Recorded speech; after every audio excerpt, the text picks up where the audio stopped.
신약성경 사도행전 2장 22절부터 24절 그리고 계속해서 36절을 제가 읽겠습니다. 이스라엘 사람들아 이 말을 들으라. 너희도 아는 바와 같이 하나님께서 나사렛 예수로 큰 권능과 기사와 표적을 너희 가운데서 베푸사 너희 앞에서 그를 증언하셨느니라. 그가 하나님께서 정하신 뜻과 미리 아신 대로 내준 바 되었거늘 너희가 법 없는 자들의 손에 빌려 못 박아 죽였으나 하나님께서 그를 사망의 고통에서 풀어 살리셨으니 이는 그가 사망에 매여 있을 수 없었습니다. 그런즉 이스라엘 온 집은 확실히 알지니 너희가 십자가에 못 박은 이 예수를 하나님이 주와 그리스도가 되게 하셨느니라 하니라. 아멘. 솔로몬 찬양대 준비한 찬양 하나님께 드립니다.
하나님께 영광의 박수 하겠습니다.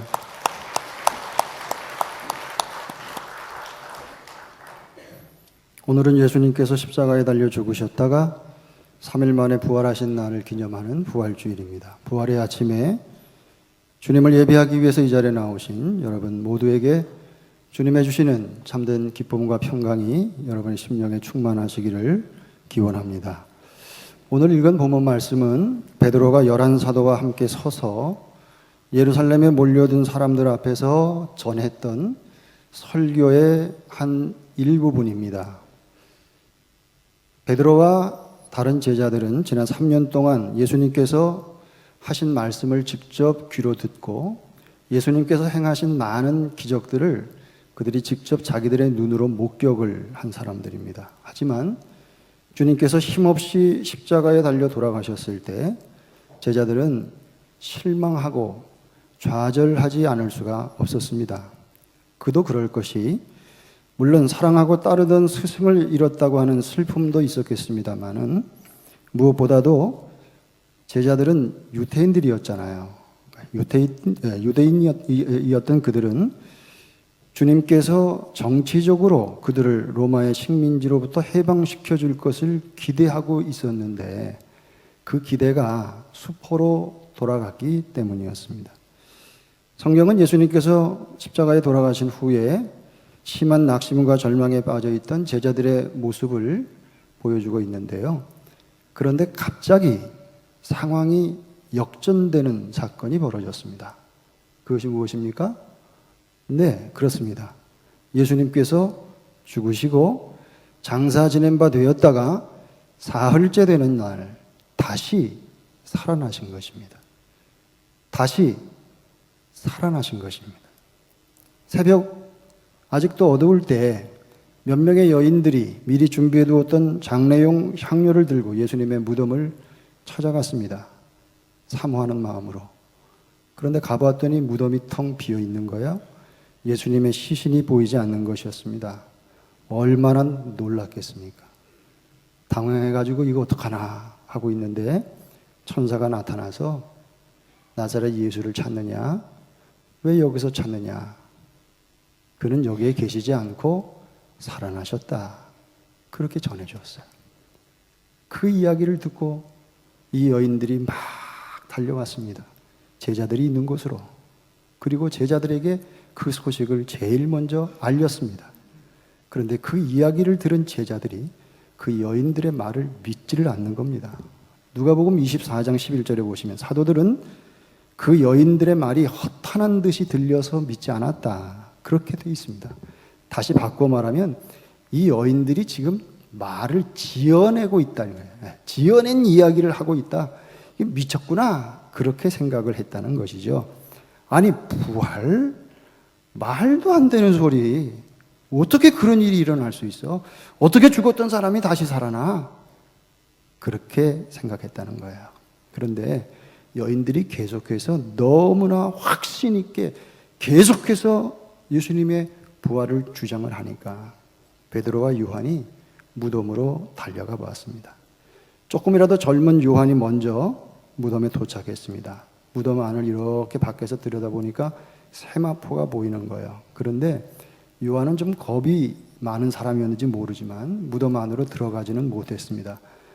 요한에 비해서 조금 더 충동적이고 행동파인 베드로는 밖에만 있을 수가 없으니까 주님 무덤 안으로 직접 들어가서 봤습니다. 그랬더니 주님의 시신을 쌌던 천이 한쪽에 놓여 있고 주님의 머리를 쌌던 수건은 따로 잘 개켜져 있는 것을 보게 됐습니다. 깜짝 놀란 것이죠. 성경은 나중에 부활하신 주님께서 제자들에게 직접 나타나셨다고 그렇게 기록을 하고 있습니다. 첫 번째 주일 저녁이었습니다. 주님께서 두려워서 떨면서 밖에도 못 나가고 벌벌벌 안에만 이렇게 있던 제자들을 갑자기 찾아오셨습니다. 두려워 떨고 있는 제자들을 향해서 평안할지어다. 왜 두려워 떨고 있냐? 나는 유령이 아니야. 나는 판타마가 아니야. 봐라. 영은 살과 뼈가 없지만 너희가 보는 바와 같이 나는 살과 뼈가 있지 않냐? 그렇게 말씀하시고, 얘들아, 나 지금 좀 배가 고픈데 여기 뭐 좀 먹을 거 없냐? 그렇게 물으셨어요. 제자들은 엉겹결에 여기 구운 생선이 조금 있는데 드시겠습니까? 그리고 주님께 조금 드렸어요. 주님께서 그들 보는 앞에서 그 음식을 잡수셨습니다. 판타하마, 유령은 먹지 않죠. 먹을 수가 없는 겁니다. 요한이 기록한 복음서에는 의심하는 도마 이야기가 나오죠. 주님이 처음 나타나셨던 그 주일 저녁에는 마침 도마는 어디 갔는지 그 자리에 없었습니다. 그런데 그가 돌아오니까 제자들이 이구동성으로 야야야야, 우리가 주님을 만났어. 주님이 나타나셨어. 주님이 부활하셨어. 우리가 그분을 똑똑히 봤다. 그랬더니 콧방귀를 끼면서 도마가 너희들 다 아침에 뭐 잘못 먹은 거 아니냐? 그 이야기를 지금 나보고 믿으라는 거야? 난 말이야, 적어도 내가 직접 그분 손에 나 있는 그 못자국 내가 보고, 그 못자국에 내 손가락을 넣어보고, 그분의 옆구리에 내 손을 넣어보지 않고서는 너희 말을 내가 도무지 믿을 수가 없겠어. 난 믿지 않아. 그렇게 대꾸했습니다. 그리고 나서 일주일이 지났습니다. 다시 제자들 가운데 나타나신 예수님께서 이번에는 개인적으로 도마를 보시면서 말씀하셨습니다. 도마야, 이리 좀 와서 네 손가락을 내 손에 대봐. 네 손을 내 옆구리에 한번 넣어봐. 그리고 의심하는 자가 되지 말고 믿는 자가 되라. 그렇게 말씀하셨습니다. 그때 도마는 그 부활하신 주님의 발 앞에 무릎을 꿇고 나의 주님, 나의 하나님이십니다. 그렇게 고백하지 않을 수가 없었습니다. 그렇습니다. 여러분, 예수님께서 부활하시고 나서 사도들은, 제자들은 완전히 변했습니다. 그들이 부활하신 주님을 그들의 눈으로 직접 목격했을 뿐만 아니라 부활하신 주님의 말씀을 들으면서 이제는 의심의 여지가 조금 더 없는 거예요. 큰 확신을 얻게 되었습니다. 그리고 주님은 그들에게 사명을 주셨습니다. 이제 내가 너희와 계속 이렇게 머물러 있을 수가 없다. 나는 너희를 떠나가야 된다. 아버지와 함께 누리던 그 천국의 영광으로 내가 다시 돌아간다. 내가 너희를 그렇지만 이 땅에 내 증인으로 두고 가는 거야. 너희는 내가 부활했다는 그 부활의 첫 번째 증인들이다. 이제부터가 정말 중요하다. 내 아버지께서 약속하신 거, 성령이죠. 내 아버지께서 약속하신 그 성령을 내가 너희들에게 꼭 보내줄 텐데 너희는 그분이 오시고 위로부터 오는 능력을 입을 때까지 이 성에, 이 예루살렘 성에 머물러 있기를 바란다. 그렇게 말씀하셨습니다. 그리고 그 약속이 이루어진 것이 오순절날이죠. 사도행전 2장입니다. 오순절날 베드로와 사도들은 약속하신 성령을 받았습니다. 성령의 강력한 임하심을 체험했습니다. 그리고 지금 담대하게 증언하고 있는 것이죠. 베드로가 담대하게 서서 지금 설교하고 있는 이유가 바로 여기에 있는 겁니다. 베드로와 사도들은 예수님의 부활의 증인으로 거침없이 선포합니다. 오늘 읽은 본문 사도행전 2장 22절에서부터 24절을 쉽게 풀어서 말씀드린다면 이런 거죠. 이스라엘 동포 여러분, 잘 들으십시오. 여러분도 아는 대로 나사렛 예수는 법을 제멋대로 주무르는 그런 사람들에 의해서 배반당하시고 여러분에게 넘겨졌습니다. 그런데 여러분이 그분을 십자가에 못 박아 죽였습니다. 그렇지 않습니까? 분명히 그랬습니다. 하지만 그것으로 끝난 게 아닙니다. 하나님께서 죽음의 밧줄을 푸시고 그분을 다시 살리셨습니다. 죽음은 그분의 상대가 되지를 못했습니다. 그렇게 선포했어요. 사랑하는 여러분, 사도들이 왜 이렇게 첫 번째 설교에서 부활을 강조했는가? 그들이 어떻게 이처럼 부활을 담대하게 전할 수 있었던가? 그 이유는 예수님의 부활 사건이 증명해 준 것이 있었기 때문입니다. 예수님의 부활 사건이 입증해 준 것이 있었기 때문이라는 거예요. 부활로 인해서 입증된 것, 증명된 것, 그것이 무엇인가? 그것을 이 아침에 간단하게 여러분들과 함께 나누기를 원하면서 이 말씀을 통해서 우리의 믿음이 한층 더 견고해지기를 바라는 것입니다. 사도들은 왜 부활을 강조했는가? 어떻게 그들이 담대하게 그렇게 부활을 전하게 되었는가? 부활로 인해서 입증된 것이 무엇인가? 첫 번째, 부활은 예수님께서 하나님의 아들이 되신다는 사실을 입증한 사건이었습니다.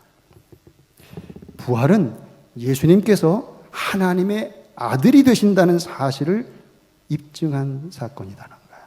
여러분, 부활은 예수님께서 이 땅에 계시면서 자기 자신에 대해서 이야기하셨던, 주장했던 그 모든 내용들이 다 거짓이 아니라 맞고 옳다는 것을 최종적으로 확증해 준 것입니다.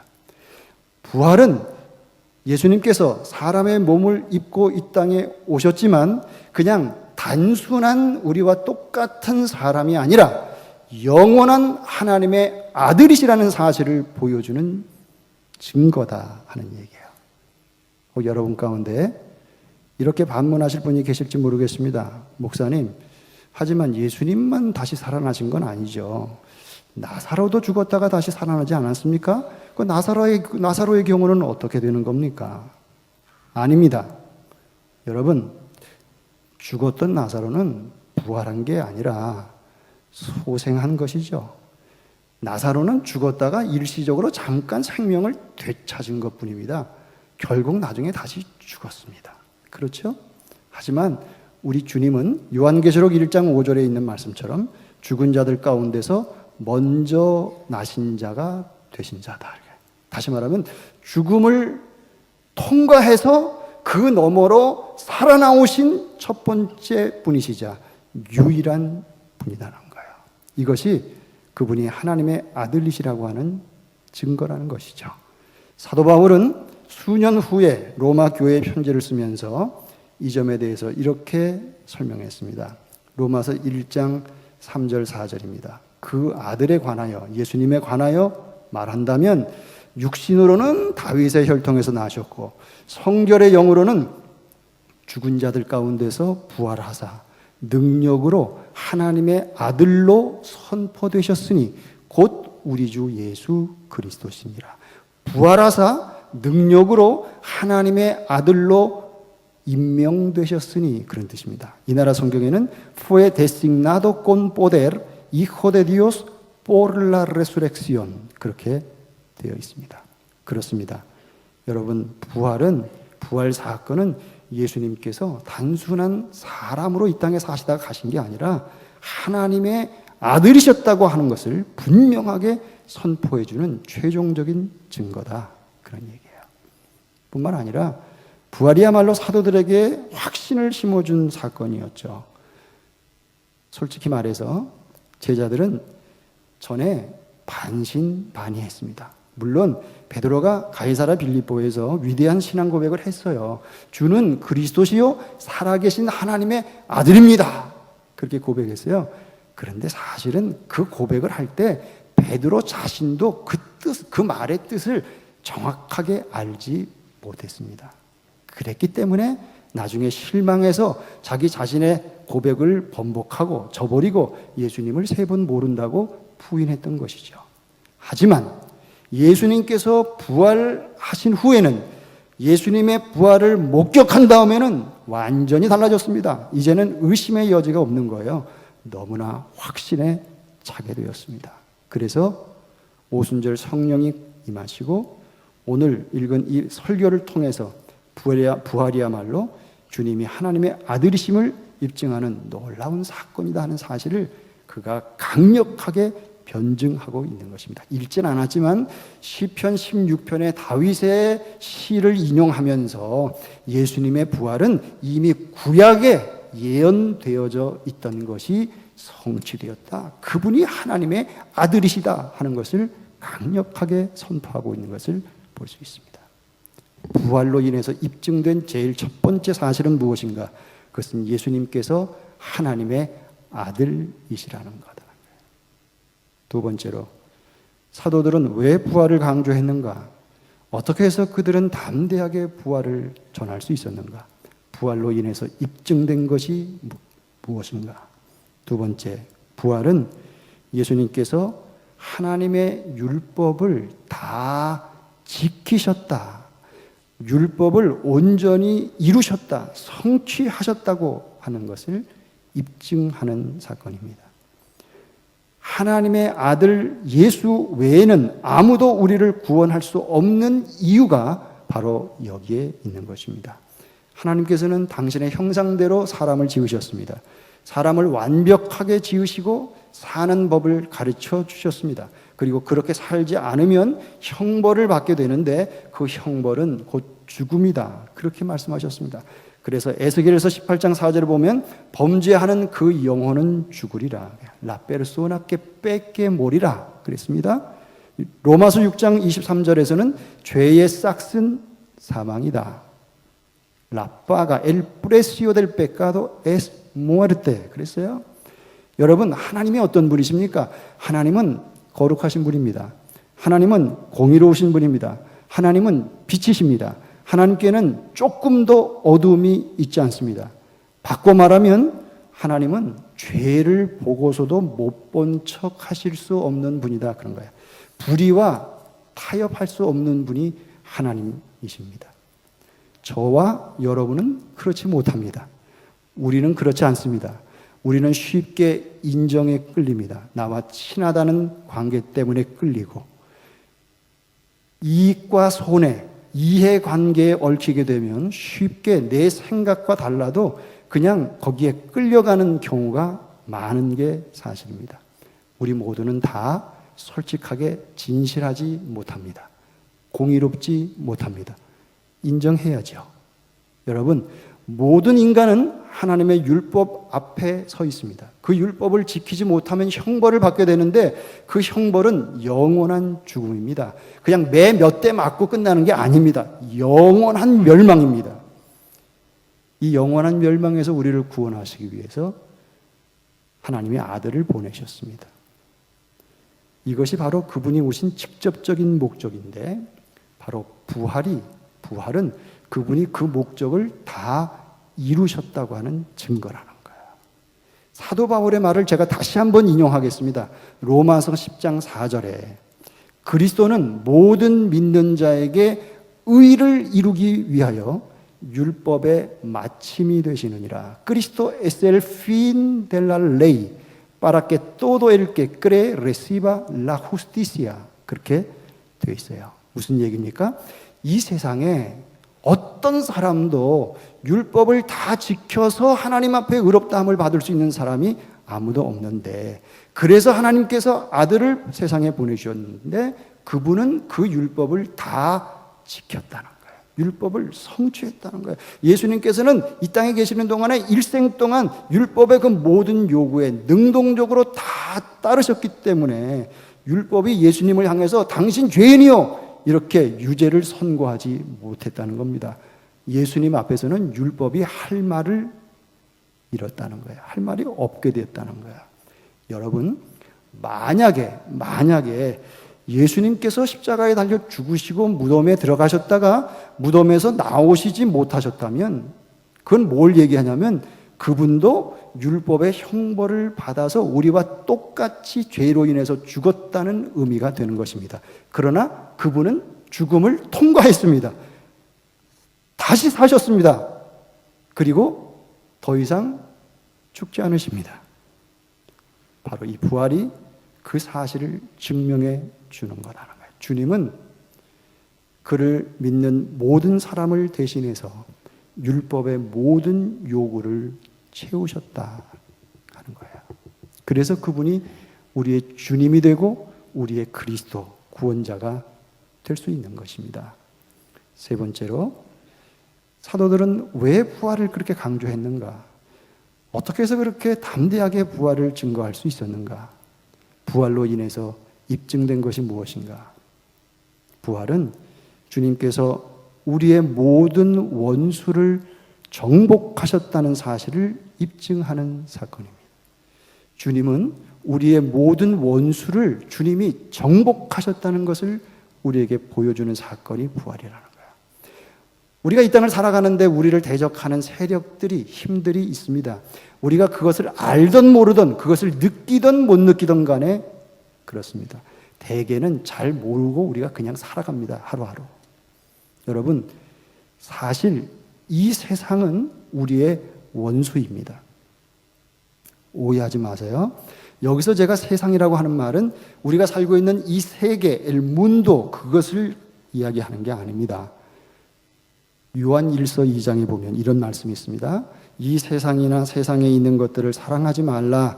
누구든지 세상을 사랑하면 아버지의 사랑이 그 안에 있지 아니하니 이는 세상에 있는 모든 것이 다 육신의 정욕과 안목의 정욕과 이생의 자랑이니 그런 것들은 다 아버지께로부터 온 것이 아니라 세상으로부터 온 것이니라 그랬어요. 그러니까 여기에 지금 세상이라고 하는 것은 세상 방식을 이야기하는 겁니다. 세상의 가치관, 잘못된 가치관을 얘기하는 거야. 하나님 없이도 내 마음대로, 내 뜻대로 모든 걸 할 수 있어. 나를 믿어. 내 힘을 믿지, 돈을 믿지, 이렇게 잘난 체 하는 인간적인 욕망, 그것을 지금 세상이라고 하는 겁니다. 그런 것들이 우리를 오염시킵니다. 여러분, 그 실상을 우리가 매일매일 TV를 통해서, 신문을 통해서, 매스컴을 통해서 보고 있잖아요. 이 세상이 지금 어떻게 돌아가고 있는지. 엉망진창 아닙니까? 우리는 이 세상을 정복할 수 없습니다. 지금까지 인류가 시도를 했어요. 세상을 어떻게 좀 바꿔보려고. 그러나 다 실패하고 말았습니다. 그런데 여기 실패하지 않은 사람이 있습니다. 그분이 예수님입니다. 세상 방식이 그분을 넘어뜨리지를 못했습니다. 그분은 죄와 상관없이 완벽하고도 순결하게 이 세상을 사셨다는 거예요. 세상을 정복했습니다. 뿐만 아니라 우리에게는 사탄, 마귀라고 하는 원수도 있습니다. 이 세상은 이 마귀, 사탄, 이 주제에 대해서 이야기하는 자체를 어리석은 것이라고 생각합니다. 현대인들은 아니, 지금이 어느 시대인데, 현대 과학 문명이 지금 이렇게 발달했는데 21세기를 살면서 아직까지도 무슨 마귀니 뭐 사탄의 존재를 믿냐? 그러고 비꼽니다. 하지만 여러분, 한번 곰곰이 생각해 보세요. 그럼 지금 이 세상의 모든 죄, 불의, 악, 이건 다 어디서 온 겁니까? 성경은 이 질문에 대해서 완벽한 해답을 우리에게 제시합니다. 그것은 마귀에게서 왔다는 거예요. 사탄입니다. 우리는 오늘 우리가 의식하든지 의식하지 못하든지 우리는 영적 전쟁터에서 살아가고 있는 거예요. 에베소서 6장 12절에 사도 바울이 얘기했잖아요. 우리의 씨름은 혈과 육을 상대하는 것이 아니요 악의 영들을 상대함이라. Nuestra lucha no es contra seres humanos, sino contra fuerzas espirituales malignas. 그렇게 이야기하고 있습니다. 우리는 항상 우리를 둘러싸고 우리를 넘어뜨리고 우리에게 해로운 영향력을 행사하는 그런 악한 영들과 접하여 싸우고 있는 거예요. 그런데 우리 힘으로는 도저히 싸워서 이길 수가 없습니다. 달걀로 바위치기식이에요. 그런데 세상에서 마귀와 그의 모든 세력이 가진 권세를 무너뜨리실 수 있었던 분이 누구냐? 예수님밖에는 없는 겁니다. 그분은 이 세상에 사시는 동안에 계속해서 마귀에게 패배를 안기셨습니다. 마귀가 시험하러 올 때마다 그 시험을 좌절시키셨습니다. 무엇보다 십자가에서 죽기까지 하나님 앞에 복종하심으로써 마귀의 계략을 무너뜨리셨습니다. 그리고 최종적으로 부활을 통해서 마귀의 권세를 짓밟아 버리셨습니다. 사탄을 이기셨다는 거예요. 사탄은 이제 더 이상 전처럼 죽음을 지배할 수가 없게 되었습니다. 여러분, 우리가 이 땅을 살면서 세상과 싸우고 마귀와 싸우고 있는데 사실 그 배후에 있는 것이 뭐냐면 죽음이거든요. 죽음은 우리 인간의 마지막 원수입니다. 아무리 선하게 산 성자라도, 아무리 큰 권력을 잡았던 권력자도, 아무리 돈을 많이 벌었던 억만장자도 다 죽습니다. 이 땅에 살아있는 사람은 한 사람도 예외 없이 반드시 죽게 되어 있습니다. 모든 사람이 이 죽음이라는 원수의 손에 희생당하는 거예요. 이 원수는 모든 사람을 다 넘어뜨립니다. 그런데 이 죽음의 원수를 정복한 분이 딱 한 분 계십니다. 그분이 바로 우리 주 예수 그리스도이십니다. 세상, 마귀, 죽음 정복하시고 주와 그리스도가 되셨다고 하는 사실을 입증하는 것이 뭐냐? 그것이 바로 예수님의 부활 사건이다 하는 것이죠. 마지막으로 부활은 우리에게 뭘 입증해 주느냐? 부활은 예수님께서 지금도 살아계시고 이제 앞으로 공의로 세상을 심판하러 다시 오실 분이라는 사실을 우리에게 보여주는 확실한 증거입니다. 요한복음 5장 27절에 예수님께서 친히 말씀하시기를 아버지께서 인자에게, 나에게, 그런 뜻이죠. 나에게 심판하는 권세, 아우토리닷 파라 후스가르, 심판하는 권세를 나에게 주셨다. 그런 말씀을 했고요. 사도 바울도 사도행전 17장에 아테나스, 아테네에서 설교하면서 하나님께서 천하를 공의로 심판하실 날을 작정하시고 하나님께서 심판의 날을 픽하했다는 거예요. 이렇게 딱 정해놓으시고 이에 그를, 예수를 죽은 자 가운데서 다시 살리셨느니라. 그렇게 말씀했습니다. 그렇습니다. 여러분, 예수님의 부활 사건은 하나님께서 그 아들 예수 그리스도를 통해서 앞으로 온 세계를 심판하실 것이라고 하는 분명한 선포인 것입니다. 그때가 되면 예수가 무슨 하나님의 아들이야? 그냥 단순한 사람에 불과하지 뭐. 그 역사 속에 그저 살았다가 사라진 사람으로 우리가 인정을 해주자. 무슨 예수가 내 죄를 위해서 십자가에서 죽어 그리고 다시 살아났다고 웃기시네. 그런 헛소리를 믿고 교회 다니는 사람들 나는 이해를 못하겠더라고. 그게 제정신이야?